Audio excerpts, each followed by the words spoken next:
사도 바울 선생은 이렇게 외쳤습니다. 오호라 나는 곤고한 사람이로다. 누가 나를 이 사망의 음침한 골짜기에서 구해줄꼬. 그는 이렇게 외쳤던 것입니다. 여러분, 예수님께서 우리에게 오시면 우리에게 어떻게 말씀하실까요? 우리가 믿음 생활하는 그 목표와 그 표대가 어디에 있습니까? 오직 주님인 줄로 믿습니다. 주님은 이렇게 말씀하십니다. 내가 나를 따라오려거든 너를 부인하고 내 십자가를 지고 나를 좇을 것이니라 말씀하셨습니다. 여러분, 신앙생활이 솔직히 말해서 내 자신이 문제입니다. 내 자신이 문제예요. 항상 나라고 하는 이 사람이 신앙생활의 큰 거침돌이 될 때가 참 많이 있는 것입니다. 그러므로 주님께서 그거를 너무 잘 아시기 때문에 내가 나를 믿으려 하느냐? 내가 나를 따라오려 하느냐? 너를 먼저 부인해라. 내 자신이 먼저 죽어라. 내가 먼저 거꾸로지라. 예수님께서 우리에게 말씀하시면서 우리가 주님 앞에 바로 서기를 구하시는 그런 귀한 생명의 말씀인 것입니다. 어느 트럭 운전사가 자기 잘못 없이 교통사고를 당했습니다. 교통사고를 당해서 실명하고 말았어요. 귀도 듣지 못합니다. 엄청난 재난을 당하고 사고를 일으킨 사람을 원망하게 됐습니다. 아무 잘못도 없이 사고를 당해서 불구자가 되었으니 그런 짭도 잃었습니다. 몸도 아픕니다. 그 얼마나 마음속에 분노가 있는지 마음이 가라앉지 않습니다. 사고를 낸 사람에게 분노가 있고 마음에 평화가 없으며 늘 갈등하고 살았습니다. 그러나 이 사람은 예수를 믿는 사람이었습니다. 하나님께 나가서 기도하기 시작했습니다. 주여 나를 불쌍히 여기소서. 기도하기 시작했습니다. 그때부터 이상하게 마음이 가라앉고 분노가 사라지기 시작했습니다. 그의 마음속에 평화가 되찾아오기 시작했습니다. 3개월이 지난 후 이 사람은 하나님의 은혜로 눈과 귀와 모든 것이 회복되고 말았습니다. 할렐루야. 직장도 다시 되찾고 보상금도 많이 받게 되었습니다. 감사한 일이 생기게 되었습니다. 그는 이렇게 신앙 고백했습니다. 나는 눈과 귀를 잃은 3개월 동안 내가 일생도랑 보았던 것보다 더 많은 것을 보았고 하나님을 만나게 되었으며 하나님을 느끼게 되었으며 하나님께 감사하게 살고 싶게 되었다. 할렐루야. 여러분, 필립보서 2장 5절 말씀 보면 분명히 우리에게 말씀하셨어요. 너희는 예수님의 마음을 품고 살라. 그래야면 복되리라 그랬습니다.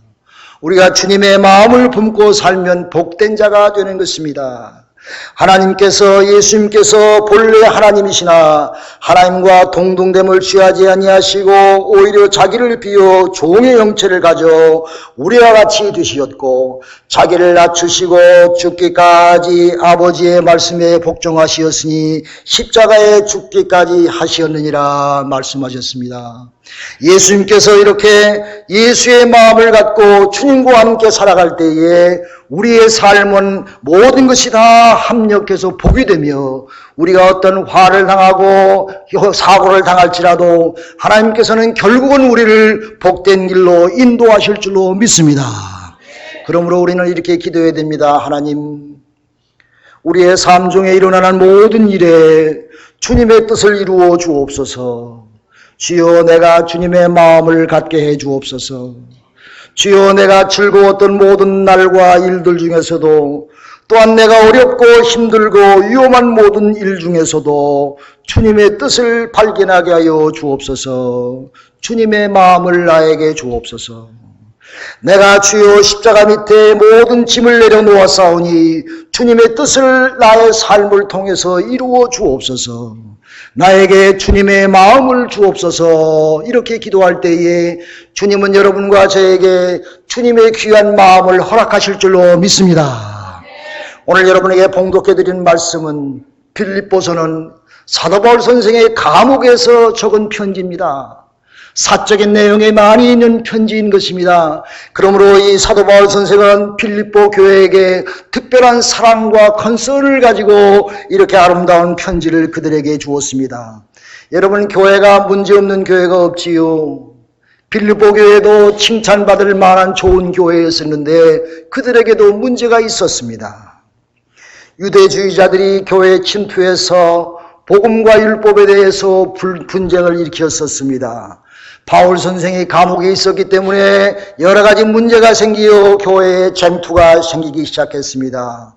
그 교회에 바울 사도가 없기에 외부에서 많은 불안적인 요소가 교회를 침투하기 시작했습니다. 그 교회 내에 유오디아와 순두개가 서로 분쟁하고 싸우는 그런 분쟁의 자리에 서게 되었던 것입니다. 그러므로 사도 바울 선생은 이 빌립보 교회에게 빌립보 교회에 가장 필요한 것이 무엇인가 생각하면서 첫째로 그들에게 요구하기를 너희는 겸손한 자가 되라 이렇게 말씀하셨습니다. 그래서 3절의 말씀 보니까 너희는 아무 일에든지 다툼이나 허용을 하지 말라. 오직 겸손한 마음으로 각각 자기보다 남을 낮게 여기라. 이렇게 말씀하셨습니다. 여러분, 겸손해서 나보다 남을 낮게 여기는 것은 쉽지 않지요. 조영남이라는 가수가 겸손은 힘들어 노래한 것을 기억하십니까? 정말로 겸손해서 남을 나보다 낮게 여기는 것은 정말 힘들고 힘든 것입니다. 여러분, 벼가 익으면 고개를 숙이지요. 벼가 익으면 고개를 숙이는 것처럼 사람이 머리에 든 것이 많고 생각이 많고 깊으면 머리를 숙이게 되어 있는 것입니다. 다시 말해서 겸손한 자가 되는 것입니다. 그러므로 6절 이후에 예수님께서는 본본 하나님의 본체시나 하나님과 동등됨을 취할 것으로 여기지 아니하시고 자기를 비워 오히려 종의 형체를 가져 사람들과 같이 되셨다 그랬습니다. 사람의 모양으로 나타나셨으니 자기를 낮추시고 죽기까지 복종하였으니 그 십자가의 죽으심이라 이렇게 말씀하셨습니다. 다시 말해서 그리스도는 본질상 하나님이라는 말씀입니다. 삼위일체의 한 위로서 신적인 영광과 존귀와 권세를 누릴 수 있는 그런 분인 것입니다. 오직 경배와 찬양을 받을 수 있는 분이신 것입니다. 그러나 그는 하나님의 형상을 비우고 종의 형상을 취해서 만왕의 왕이신 하나님께서 참간의 모습으로 이 세상에 오셨다는 말씀입니다. 그뿐만 아니라 자기를 낮추어서 죽기까지 하나님의 말씀에 순종했다는 말씀입니다.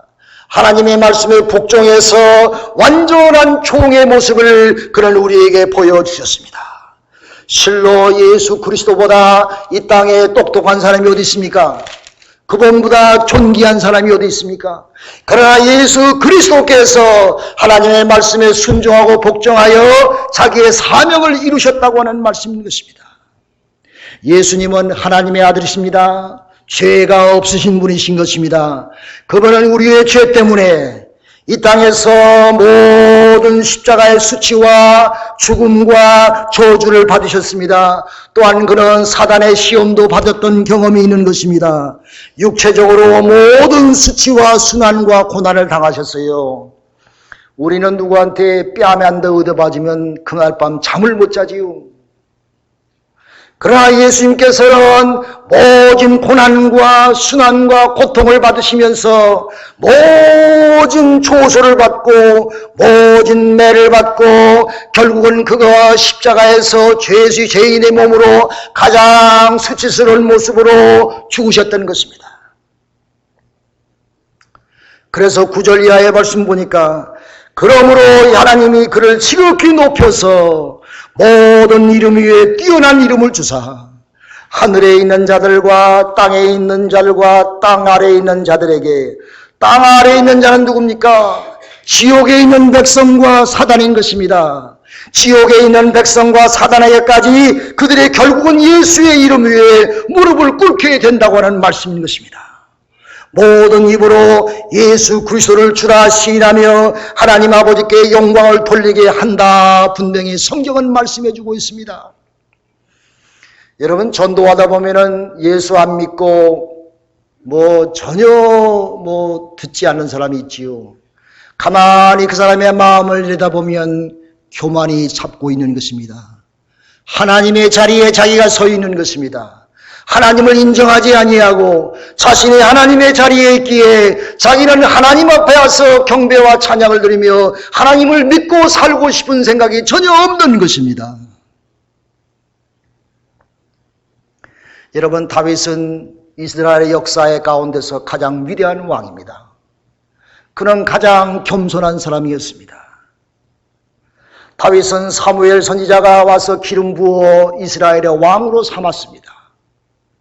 그런데 내가 왕으로 삼았다 그래서 궁정으로 뛰어들어가서 왕좌에 앉지 아니했습니다. 그는 하나님의 때를 기다렸습니다. 사울왕이 아직도 왕의 자리에 앉아 있었습니다. 그도 사무엘의 기름을 부어 이스라엘의 왕으로 있었습니다. 하나님은 사울왕이 교만하여 그를 버리시고 다윗을 왕으로 삼으셨던 것입니다. 사울은 질투하고 교만해서 이 다윗왕을 죽이려고 5만 가지 수작을 다 부리면서 따라다니면서 다윗왕을 죽이려고 했었지요. 다윗은 늘 도망자의 삶을 살았습니다. 한 번은 굴속에 가서 도망겨 있는데 사울왕이 자기를 쫓다가 굴속에 와서 졸고 잠을 자고 있었습니다. 그 찬스를 맞이하면 얼마든지 다윗왕은 사울왕을 죽일 수 있는 절호의 찬스가 되었던 것입니다. 자기가 얼마든지 죽일 수 있었건만 다윗왕은 마음속에 생각하기를 버림받은 사울왕도 기름을 부은 왕이지, 하나님이 세운 왕이지, 사울왕을 죽이지 아니하고 그의 옷자락을 잘라서 그의 있었던 것을 증명하였던 것입니다. 하나님께서는 이런 겸손한 다윗을 세워서 이스라엘의 왕으로 삼으시고 하나님께서 사울왕을 치시고 다시 다윗을 하나님의 위대한 왕으로 이스라엘 전 역사의 위대한 왕으로 삼았던 것을 우리가 봅니다. 겸손하기 때문에 하나님이 그를 세우시는 것입니다.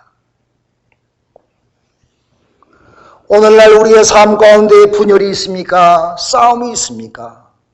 서로 간에 겸손하지 못해서 일어나는 증거인 것입니다.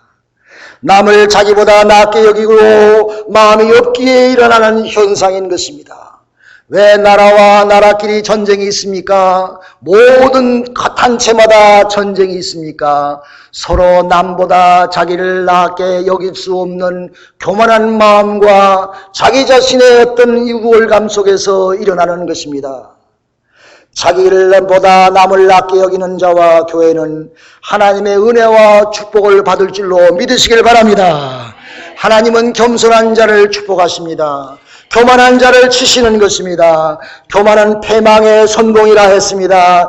여러분, 역대하 26장에 보면은 우시와 왕이라는 사람이 나오지요. 우시와 왕은 16살에 유다의 왕이 되었었습니다.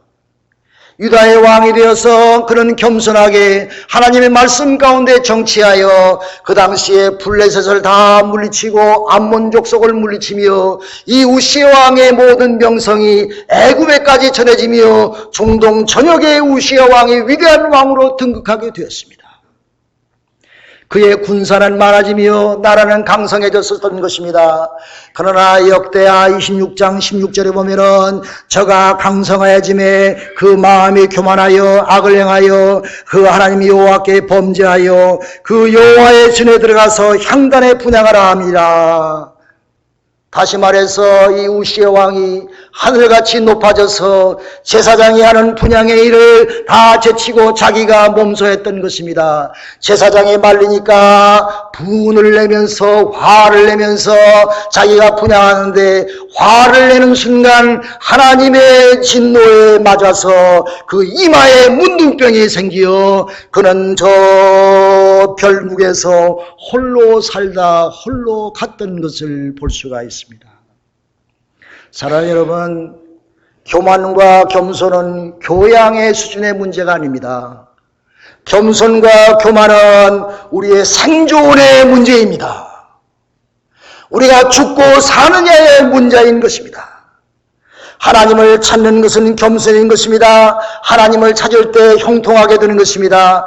겸손이 끊어지면 자기의 능력을 믿고 하나님을 의지하지 않게 되어 복이 끊어지고 마는 것입니다. 그러므로 겸손은 예의 바르고 교양을 있는 것 그 수준이 아니라 하나님을 찾는 것이 진정한 의미의 겸손한 자의 모습인 것입니다. 요즘 한국에 외국 사람이 참 많아졌대요. 그래서 충청도 어느 동네에 외국 사람이 이발을 하러 왔습니다. 이발소에 와가지고 자리에 따라니까 이발사가 뭐라고 그러냐면 와시우? 충청도 말로 그렇게 웰컴했대요. 와시우? 그러니까 이 외국 사람이 저 사람 영어 좀 하네. What see you? 이렇게 들었어요. 그래가지고 이 사람이 밀어 그 앞에 거울이 쫙 있잖아요. 내가 거울을 본다 이거야. 밀어 그랬더니 이발사가 깜짝 놀라서 밀어 그래가지고 말이요 그 뉴욕 사람 머리를 싹 밀어버렸대. 불사 이런 실수가 어디 있습니까? 여러분 겸손도 마찬가지예요. 우리가 흉내를 내면은요 흉내내다가 창피당합니다. 완전한 겸손의 자리에 서야 되는 것입니다. 내가 겸손한 채 하다가 망하는 것입니다. 내가 겸손한 채 하다가 내가 나락으로 떨어지게 되는 것입니다. 하나님께 겸손해야 됩니다. 이스라엘 백성은 40여 년 동안 하나님께서 이스라엘 백성의 광야로 인도한 것은 그에게 겸손의 모습을 가르치기 위한 하나님의 뜻인 것입니다. 너를 낮추어서 너를 시험하사 내 마음이 어떠한지 내 명령을 지켰는지 알게 하려 하심이라 그랬습니다. 그러므로 하나님 앞에 낮아질 때에 이스라엘 백성은 42년 동안 하나님께서 그들을 낮추는 작업을 하시며 그들에게 겸손을 가르치시며 하나님을 찾고 자기의 모든 것을 버리고 하나님만 의지하고 살아가는 하나님의 백성으로 그는 훈련시키셨던 것입니다. 사랑하는 여러분 마음속에 행여 내가 광야의 길을 가고 있다 생각하십니까? 나는 이렇게 광야의 생활이 왜 이렇게 오래가지? 그렇게 생각하신다면 하나님께서 여러분을 사랑하시고 축복하셔서 많은 축복을 내리시기 위해서 겸손을 가르치고 있는 줄로 믿으시기 바랍니다. 겸손한 자가 복을 받기에 하나님은 우리의 삶이 광야 같은 삶이라고 하지만은 내가 하나님 앞에 하나님만이 도우심입니다. 주님만이 나의 도움입니다. 라는 마음을 가지고 철저하게 겸손의 자리에 서서 섣불리 서서 머리를 밀어보는 이발사가 되지 아니하고 정말 내가 철저하게 하나님만 의지하며 하나님을 찾고 내가 음으로 양으로 겉으로 내로 하나님만을 찾으면서 겸손의 자리에 확실히 설 때에 하나님은 우리에게 많은 은혜와 축복을 내리실 줄로 믿습니다. 아프리카의 어느 부족은요 기우제만 들으면 비가 온대. 비가 오면 이 사람들은 산에 가서 제단을 쌓고 기우제를 드립니다. 신이여 비를 내려주옵소서. 그러면 비가 꼭 온대. 그래가지고 그 비유가 뭐냐 말했더니 그 추장이 하는 말이 우리는 비가 올 때까지 기도한대. 비가 와야 자기는 기우제를 끊는데 그러니 비가 올 수밖에. 사랑하는 여러분, 우리가 신앙생활하다가 하다 그만두면 안이감만 못하는 것입니다. 믿음생활하다가 이리 치고 저리 치우면 아주 그만두지. 아이고 하고 내가 포기하고 나면 안이감만 못하고 믿음생활 승리할 수가 없습니다. 사랑하는 여러분, 내가 비가 안 올지라도 아무리 광야의 길을 갈지라도 나는 비가 올 때까지 하나님의 언약의 축복을 받을 때까지 내가 끝까지 하나님을 의지하고 매달리고 기도하여 꼭 여러분의 삶에 은혜의 단비가 내리시기를 주님의 이름으로 축원합니다. 신명기 8장 16절을 보니까 주님이 말씀하시기를 내 조상이 알지 못하던 만나를 광야에서 내게 먹이셨나니 이는 다 너를 낮추시며 너를 시험하사 마침내 내게 복을 주려 하심이니라 그랬습니다. 할렐루야, 할렐루야. 여러 베델의 성도님들 다 복된 자가 되시기를 주님의 이름으로 축원합니다. 여러분이 믿든지 말든지 난 여러분을 다 주님의 이름으로 사랑합니다. 사랑하는 여러분, 잠언서 11장 2절 말씀 보니까 교만이 오면 욕도 오거니와 겸손한 자에게는 지혜가 있느니라 말씀하셨습니다. 역대하 7장 14절 말씀에 내 이름으로 일컫는 내 백성이 그들이 악한 길에서 떠나서 스스로 낮추고 기도하여 내 얼굴을 찾으면 내 하늘에서 듣고 그들의 죄를 사하고 그들의 땅을 고치며 복을 내릴 것이니라. 할렐루야, 할렐루야. 여러분, 인간이 천사로 되는 것은 겸손 때문에 천사가 됩니다. 천사가 마귀가 되는 것은 교만 때문에 마귀가 되는 것입니다. 그러므로 내가 천사가 스스로 높아지고 낮아지는 게 아니라 내가 주님의 마음을 갖고 사느냐, 내 삶 속에 주님의 겸손한 마음이 있느냐에 따라서 하나님은 우리를 높이시기도 하고 낮추시기도 한 줄로 믿으시길 바랍니다. 여러분, 한국의 기독교의 역사 가운데 가장 위대한 장로님이 계셨는데 조만식 장로님의 이야기는 유명한 이야기입니다. 한국의 기독교 역사 가운데 조만식 장로님이 가장 존경을 받으며 그를 목회하던 주기철 목사님과 한국의 기독교 역사의 별처럼 빛나는 것입니다. 여러분, 주 목사님은 조만식 장로의 학생이었습니다. 조만식 장로는 주 목사의 선생이었습니다. 오산학교에서 조만식 장로님이 교장으로 있을 때에 주 목사님은 그 밑에서 배우는 학생이었습니다. 그런데 이제 세월이 지나서 주 목사님은 그 교회의 목사가 되었고 조 장로님은 그 교회의 시무장로가 되었습니다. 어느 날 주일날 조 장로님이 예배 시간에 지나도록 손님과 이야기하다가 교회에 늦게 들어왔습니다. 주 목사님은 설교를 하다가 조 장로님, 오늘은 의자에 앉지 마시고 서서 예배 드리세요. 호령했어요. 보통 사람 같으면 그냥 나가든지 의자에 앉아서 인상을 쓰고 목사를 바라볼 텐데 조 장로님은 서서 눈을 감고 회개하는 마음으로 겸손한 자세로 예배를 보았습니다. 나중에 주 목사님이 설교를 다 마치고 서 계시는 조 장로님께 기도해 주세요라고 했는데 마음이 틀려지면 기도 안 하지. 그러나 조 장로님은 목사님의 말에 순종해서 기도했습니다. 하나님, 나의 죄를 용서해 주옵소서. 거룩한 주일에 하나님 만나는 것보다 사람 만나는 것이 더 중요하다가 이렇게 예배에 늦게 참여한 죄를 용서해 주세요. 그렇게 기도했어요. 성도들이 서서 예배하는 조 장로님의 모습을 보고 큰 감동을 받았는데 장로님이 목사님의 말처럼 서서 저렇게 예배를 드리시는구나. 그것 자체만 해도 은혜를 받았는데 기도 소리를 듣고 그 교회 성도들은 울음바다가 됐습니다.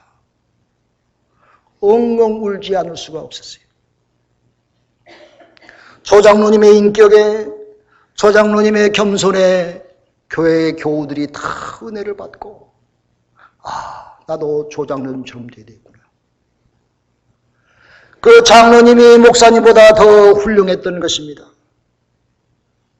겸손한 조 장로님을 모든 교우들이 존경하며 그를 높이 받들며 순종하며 그 교회가 은혜로운 교회로 탈바꿈했습니다. 할렐루야. 우리가 높아지기를 원하면 낮아지시기 바랍니다. 겸손의 모습이 있을 때에 하나님은 우리에게 큰 은혜를 베푸시며 축복을 내리신 줄로 믿으시기를 간절히 기도합니다. 사장의 겸손하면요, 그 회사 잘 되지요. 교회 지도자들의 겸손하면요, 그 교회가 잘 되지요. 여러분, 우리 모두 다 부족한 사람들이니 주님의 마음을 갖고 겸손한 데에 우리의 모든 심혈을 기울이시기를 주님의 이름으로 축원합니다. 여러분, 오늘 본문 말씀 보면은 주님의 마음을 갖는 것은 내가 성화의 자리에 서라 그랬습니다. 영어로 말하면 sanctification by faith, justification by faith, sanctification, 성화의 자리에 서라는 말인 것입니다. 거룩한 모습의 변화가 되어서 거룩한 자, 구별된 자가 되어라 말씀하시는 것입니다. 거룩하다가는 것, 구별하는 것은 뭐예요? 모든 악한 것으로부터 분리된 상태인 것입니다. 여러분, 내가 진정으로 하나님께 회개하면 옛날 나의 죄된 모습을 미워하게 됩니다.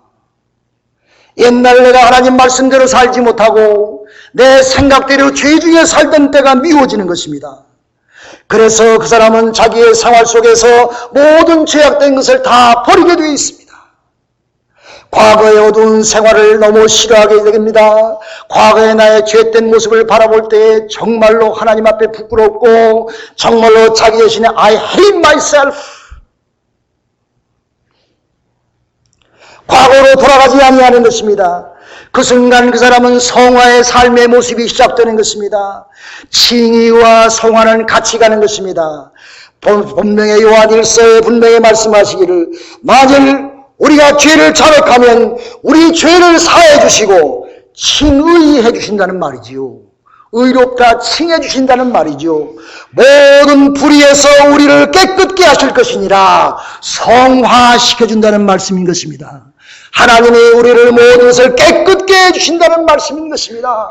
그러므로 내가 하나님 앞에 주 예수를 고백하며 죄를 고백하며 주님을 영접할 때에 내가 의로운 자로 칭함을 받고 그 순간 나는 칭의 성화의 거룩한 구별된 삶을 살게 된다는 말씀입니다. 사랑하는 여러분, 우리가 믿음 생활하면서 말로만 신앙생활합니까? 여러분의 말과 언행 심사가 거룩해지시기를 주님의 이름으로 축원합니다. 거룩하고 구별되어 주시기를 간절히 기도합니다. 성화는 주님의 마음을 갖는 것입니다. 주님의 마음에 내 마음속에 있는 것입니다. 주님의 마음을 갖고 내가 살아갈 때 당연히 성령의 열매를 맺게 되는 것입니다. 감나무에 감나고 대추나무에 대추가 나는 것처럼 내 마음이 예수님의 마음을 가지면 성령의 열매를 맺습니다. 내가 어떤 열매를 맺고 삽니까? 내가 지금 어떤 결과를 가지고 삽니까? 어떻게 지금 내가 살아가고 있습니까? 내 나무가, 나라고 하는 나무가 주님의 마음을 가진 나무가 못 되어서 그러는 것입니다. 사랑하는 여러분, 여러분 주님의 마음을 갖고 믿음 생활하시기를 간절히 기도합니다. 성령의 열매는 사랑, 희락, 화평, 오래오래 참고 자비하며 또 양선하고 충성하며 온유하고 절제한다 그랬습니다. 이런 열매가 내가 주님의 마음을 가질 때야만이 열매가 맺히게 되는 줄로 믿습니다. 사랑하는 여러분, 우리 베델의 성도들은 다 복받은 성도인 줄로 믿습니다. 왜? 주님의 마음을 가진 자이기 때문에. 여러분의 마음속에 온유하고 겸손한 마음이 있고 성화에 거룩된 우리의 삶의 모습이 나타나 하나님의 은혜 가운데서 많은 축복의 열매를 맺으시기를 주님의 이름으로 축원합니다. 기도합시다.